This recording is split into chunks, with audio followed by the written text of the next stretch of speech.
year after his father's death, Max Rudd still had a box of assorted papers sat in his flat, taking up space. The box reeked slightly from years sat in a succession of invariably smoke-filled properties. The box contained the manuscripts for his father's unpublished novels and has become a symbol of his father's ultimate failure, not as a father but as a fighter. He waited most of his life to have the valuable time to pursue his writing career. Retirement offered him that chance, but instead he couldn't overcome his dependencies, which would allow him to capitalize on the chance.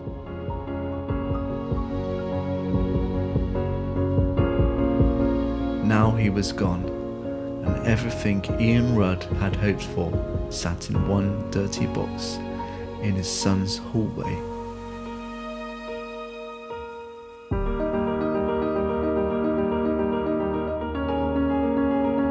I felt like I didn't have enough life experience to draw on to write anything about. It's been difficult for me to kind of even acknowledge myself as a writer. Part of doing that was, well, kind of thinking about things like, well, do I have a voice? What is it?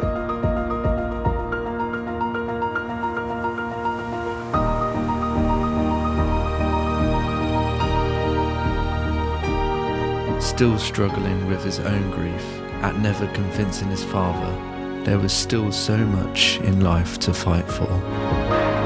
Gradually comes to realization that in this box could be the chance of a catharsis he needs.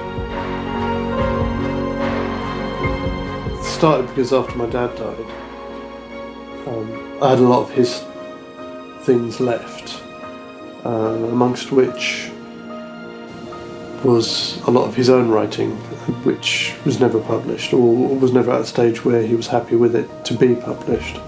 Going through all of those things, I found an unpublished manuscript by my grandfather, which I didn't even know my dad had.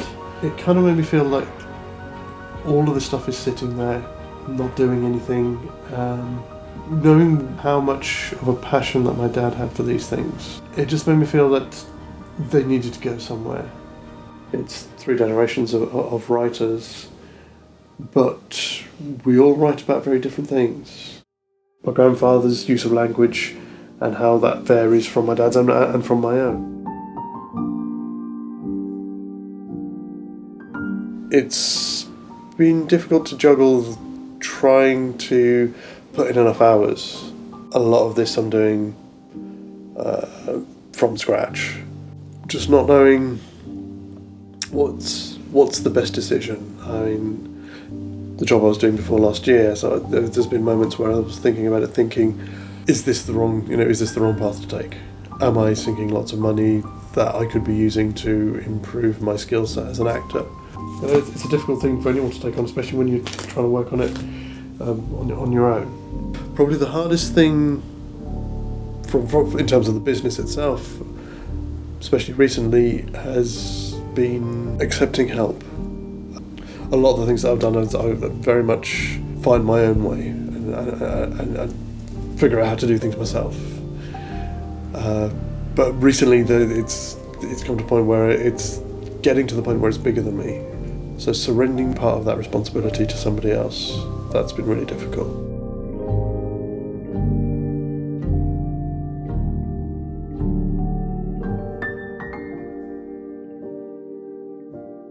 I think it was just the fact that he was doing it may have been what influenced me, and so it was that, and also the small kind of library of books that we had, that it was something that was vital to him that he wanted to do, but at the same time that it was always something that always seemed to be just beyond his reach.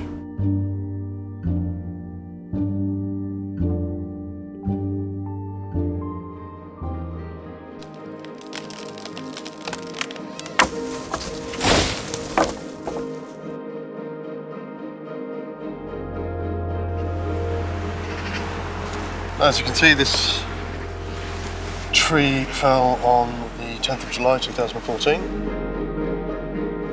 which is coincidentally precisely 7 days before my dad passed away. When I first saw it, it was literally just a massive log.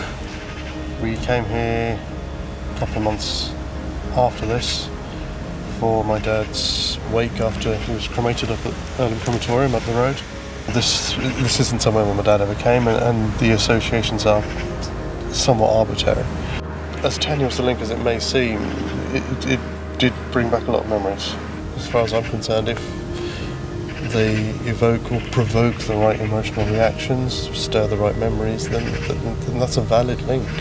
But every time I am here, I look out the window and I see this, and it just reminds me of my dad's funeral. It's a positive sort of kick in the backside, if you like, to remind me not to give up on it.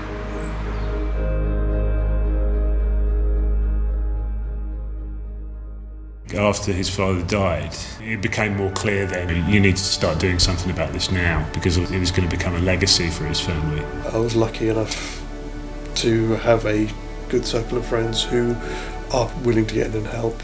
So I think it's important to remember that throughout Max doing all this writing, is that he was, like me, holding down a full-time job at the same time. I think there was a lot of times when you see him come in bleary-eyed from the night before where he'd been up way too late. I seem to remember there were a lot of times when he'd just been burning the candle at both ends. He was piecing together a family puzzle. It's very inspirational listening to Max talk about his writing, and then when you read the books you can definitely feel the love and the passion that's gone into that, and there's definitely more than blood travelling down the generations. There's something very beautiful there as well. So this is a lot of the stuff that I've found from doing research at the British Library about my grandfather. This was really where it started for even looking at my granddad's things. As I said, this was my grandfather's, would have been my grandfather's 7th novel, The Golden Peony. It's been quite difficult to find out everything because he died in 1955 when my own father was only about 12 years old. The amount of information that came to me handed down directly through the family was very limited. I had an understanding that he was somebody reasonably well known within his community. They range from announcements for some of his books. So for example, this one here, The Evil Cross, which is my grandfather's 2nd book. But you've even got examples which I thought was quite nice. There's a couple here which were short stories which he wrote under his pseudonym, Sidney Esmond. And again, as far as I know, these stories don't appear anywhere else. To the front cover of the Pirate Free Press, which has my grandfather's obituary, which was surprising. He seems to have been very prominent in the Operatic Society. In fact, from one of these pieces here, there's a story that he wrote an opera, including all the orchestration for it as well. It was something he wrote in the 30s, which is quite fascinating. My cousin Tim sent me this, which is pretty much the only photo that I've ever seen of my grandfather. I'd never seen a picture of my granddad or my grandmother on my dad's side, so that was quite a revelation. And then seeing that, especially when you look at photos of my dad when he was older, you can really see the family resemblance. We always had a lot more connection and interaction with my mum's family. When I was growing up, I knew my dad had siblings, but they didn't visit that often. So kind of going back into this has been something of a journey. The other part of the reason for doing the business on the whole, it was to try and reconnect with the side of the family that were very remote during my upbringing. These are the copies of my grandfather's books, which I've managed to track down. Some of them, I think this one, I ended up having to order from Australia because it was the only place that I could find a copy of it. Most of them, as you can see, don't have dust jackets anymore, with the exception of The Evil Cross, My cousin, who does have copies of most of these as well, managed to do us a couple of scans of the original dust jackets from a couple of the books that I haven't got to yet.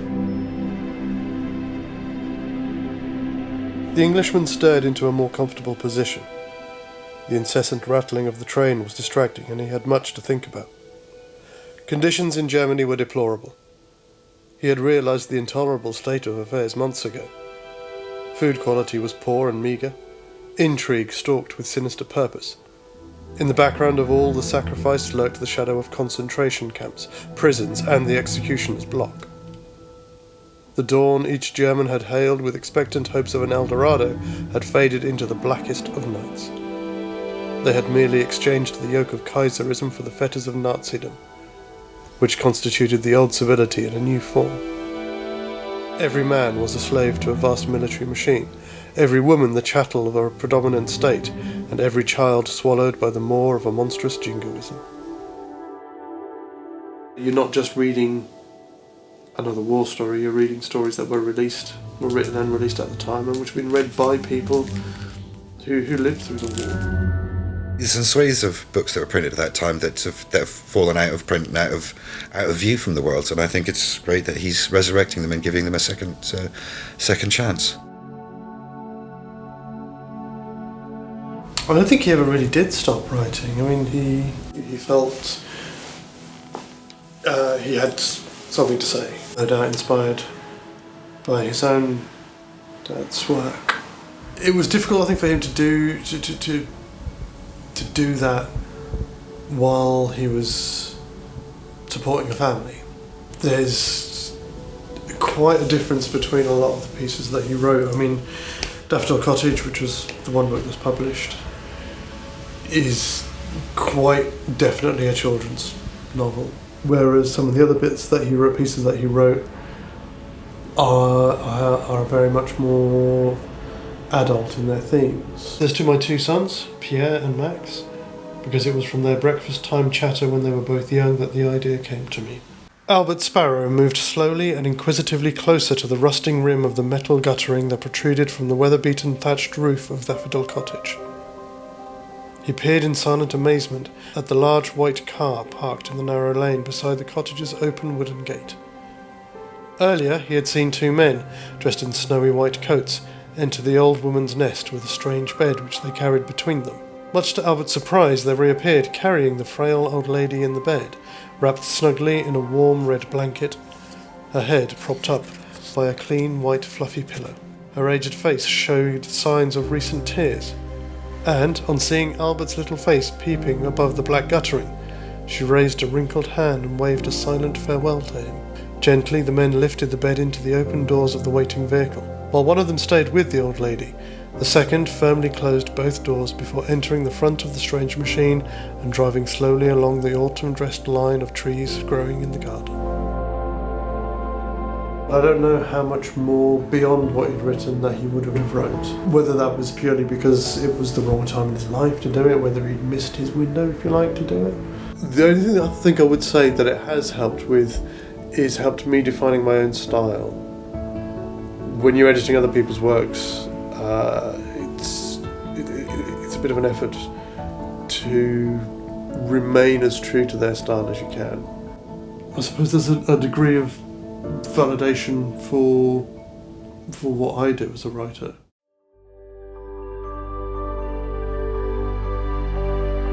Stepping through the doorway, he started cautiously up the tile-flagged steps. The air here seemed musty and still as he proceeded upwards. Pausing halfway, Paul gazed out of the window on his right at the opticians adjacent to the store, where he had once taken his glasses while he still needed them to be fixed. Continuing on, he came to a rest on the top step as another memory, more like a vision, flashed through his mind. He'd come up here once without the others. It had been the first and consequently the only time he had done so alone. He had stood close to where he did now, and had been convinced that he had heard footsteps coming along the corridor around the corner from him. Of course, he'd known that that was impossible. Dope-infused paranoia, most likely, but it had unnerved him, and he slipped quietly back downstairs and rejoined the others outside, saying nothing of his phantom experience. a lot of that grew out of desire and need to just want to escape. When I stopped doing hospitality work and started doing a lot more sort of office-based and quite static jobs from something so banal and mundane, there's a lot more to do and a lot further to go. Zadrum hasn't just curled up its toes and died in the first 18 months. I think that's that in itself is heartwarming. If it wasn't for Max, I never would have known that any of these books existed. That would be a real shame, because it's not just about Max's personal history, it's about local history, it's about the people that are around us that we don't even know are doing these things. He's a fairly local man, and yet I never knew he existed until I got to know Max. Having done this now and still working on it, as I say, it makes me feel a lot more connected to my own writing. I kind of understand where it comes from a bit more. And also, just as a way of finding out about my family.